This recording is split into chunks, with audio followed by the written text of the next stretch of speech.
Hey everybody, welcome back to the channel. It's Mike here, the FPV Evil Monkey, and today is going to be day 15, so we are halfway there.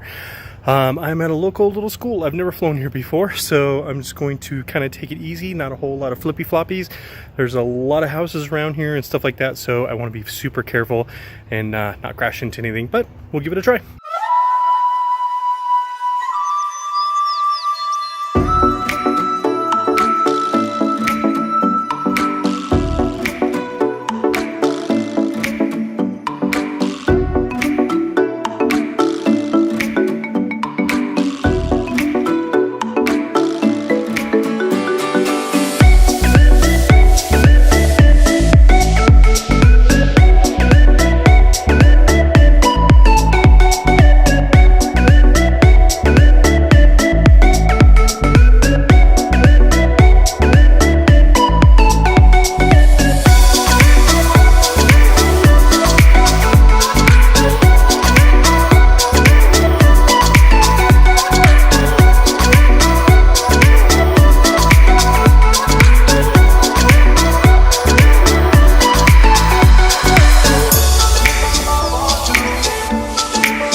As you can see, not very much 5-inch wise, but definitely a candidate for bringing the tiny whip back. There's lots of tiny little gaps that I can definitely hit, so I will definitely be bringing back the tiny whip. So thanks for tuning in, thanks for watching my videos as always, guys, and while you're waiting for the next video tomorrow, keep those drones up in the air, flying high.